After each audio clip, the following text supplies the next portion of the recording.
सुप्रभातम। कक्षा द्वादश। लक्ष्मण मूर्छा और राम का विलाप। कवि गोस्वामी तुलसीदास। यहाँ पर गोस्वामी तुलसीदास ने इसमें उस समय का वर्णन किया है जिस समय लक्ष्मण के शक्ति लग जाती है और हनुमान जी संजीवनी बूटी को लेने के लिए हिमालय पर्वत पर जाते हैं और वहाँ से जब लौटने में उन्हें देर होती है तो उस स्थिति का जो वर्णन है वो राम के विलाप के रूप में इस पाठ में वर्णित किया गया है। वहाँ भगवान राम ने किस प्रकार अपने भाई के प्रति वियोग प्रदर्शित किया। यहाँ करुण रस और वीर रस दोनों का मिलाप भी है। तो यहाँ वर्णन किया गया है, उस काव्य को देखेंगे। पहला छंद है कि तब प्रताप उर राख प्रभु जेहे नाथ तुरंत और अस कहीं आयुष पाय पद बंद चले हनुमंत। भरत बाहुबल शील गुण प्रभु पद प्रीत अपार। मनमोहु जात सराहत पुनि पुनि पवन कुमार। यहाँ दोहा छंद है, तो इस दोहे छंद में आप देखेंगे तव मने तुम्हारा, प्रताप मने यश, राखी मने रखकर, जेहे मने जाऊंगा, नाथ मने स्वामी, तुरंत मने शीघ्र, आयसु मने आज्ञा, पाय मने पाकर, बाहु मने भुजा, शील सद्व्यवहार, पद चमर चरण, सराहत प्रशंसा करता है, पुनि पुनि बार बार। पवन कुमार हनुमान जी के लिए आया है। यहां पर जो वर्णन किया गया है वह वर्णन कहा गया है कि तब प्रताप उर राख प्रभु जेहे नाथ तुरंत और अस कहीं आय सुपाय पद बंद चलेऊ हनुमंत। यहां हनुमान भरत से बोले कि हे नाथ, हे प्रभु, आप बड़े प्रतापी हैं, प्रतापवान हैं। यह बात मन में धारण करके मैं आपके बाण पर बैठकर तुरंत चला जाऊंगा। ऐसा कहकर के भरत के चरणों की वंदना करके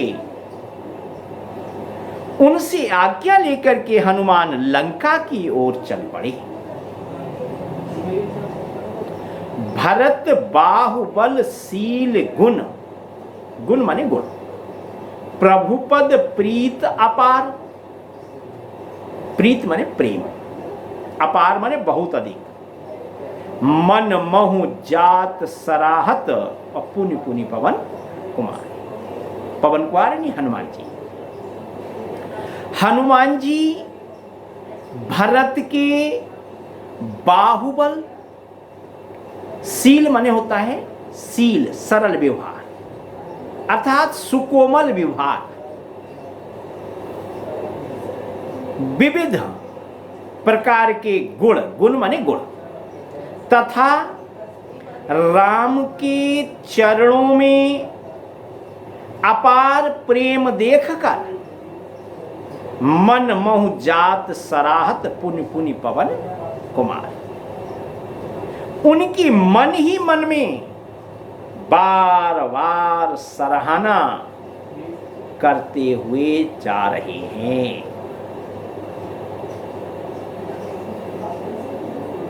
यहां पर कवि ने जो शिल्प सौंदर्य प्रस्तुत किया है वह है कथात्मक शैली का सुंदर वर्णन किया गया है। यहां बलशील में अनुप्रास अलंकार है, पुनि पुनि पवन कुमार में अनुप्रास अलंकार है, पुनि पुनि में पुनरुक्त प्रकाश अलंकार का सुंदर प्रयोग किया गया है, दोहा छंद है, भाषा सरल सहज और भावपूर्ण है। दूसरे छंद को आप देखेंगे, वहां राम लक्ष्मण नहीं निहारी, बोले बचन मनुजे अनुसारी, अर्धराति गई कपि नहीं आयो, और राम उठाए अनुज उर लायो, सकहु न दुखित देख मुई काऊ, बंधु सदा तब मृदुल सुभाऊ, मम हित लागित तजेहु पितु माता, सहु विपिन हिम आतपवाता। यहां पर कठिन शब्दार्थ देखेंगे। निहारी माने देखकर, मनुज माने मनुष्य, अनुसारी कहते हैं समान को, अर्ध माने आधी, कपि माने बंदर। यहां जो कपि शब्द का प्रयोग किया गया है वो हनुमान जी के लिए आया है। आयु माने आया, अनुज छोटे भाई को कहते हैं, लायु माने लगाया, दुखित माने दुखी, काकहु माने किसी प्रकार, बंधु माने भाई, तव माने तेरा, शुभाव माने शुभाव, हित कारण के लिए, लागी माने के लिए, विपिन माने जंगल, आतप माने होता है धूप। यहां गोस्वामी तुलसीदास जी वर्णन करते हुए कहते हैं कि वहां राम लक्ष्मणी निहारी, बोले बचन मनुज अनुसारी, अर्थात उधर, वहां माने उधर, वहां जो शब्द आया है दूसरी ओर के लिए, वहां के लिए आया, उधर के लिए आया।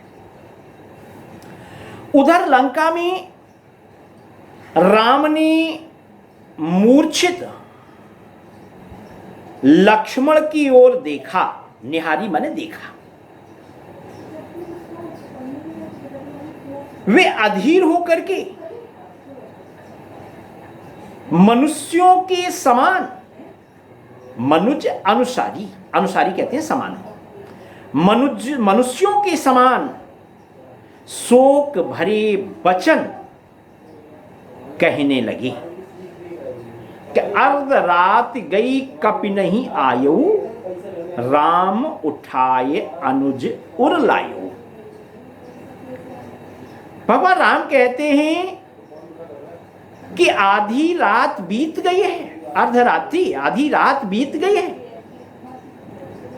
हनुमान अभी तक नहीं आए, कपि माने हनुमान, हनुमान जी अभी तक नहीं आए, राम उठाए अनुज उर लायो, अर्थात राम ने अधीर होकर के, दुखी होकर के अपने अनुज लक्ष्मण को उठा करके अपनी छाती से लगा लिया, उर माने हृदय, अपने हृदय से लगा लिया।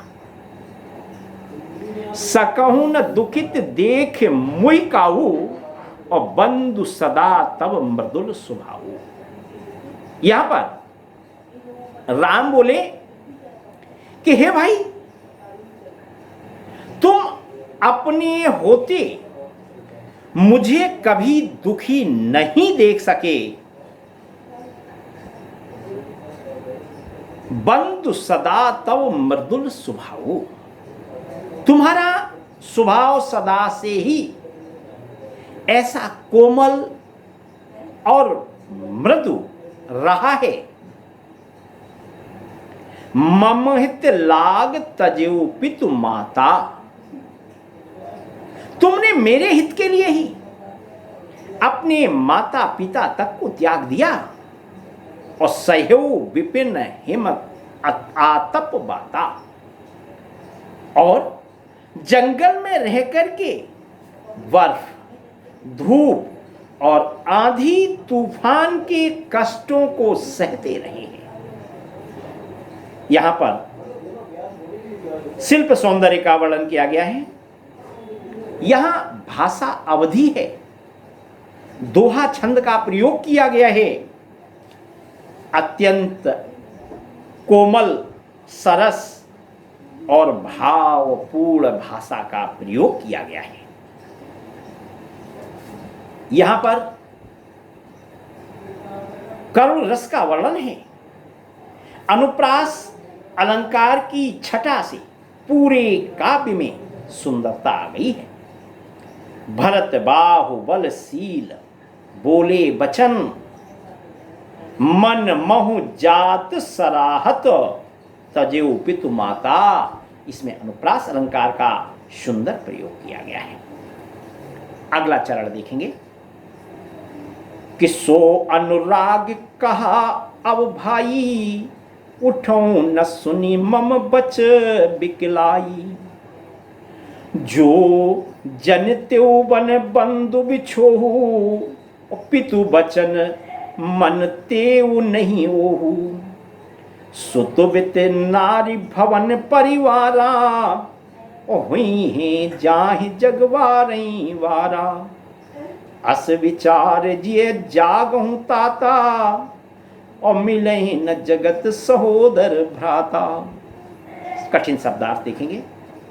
सो माने वह है, अनुराग कहते हैं प्रेम को, बिकलाई माने व्याकुलता, जनते हु माने जानता है, बिछोहु माने वियोग, ओहु माने उस, सुत माने पुत्र, होई जाहि हो जाते हैं, वारहि वारा बार बार।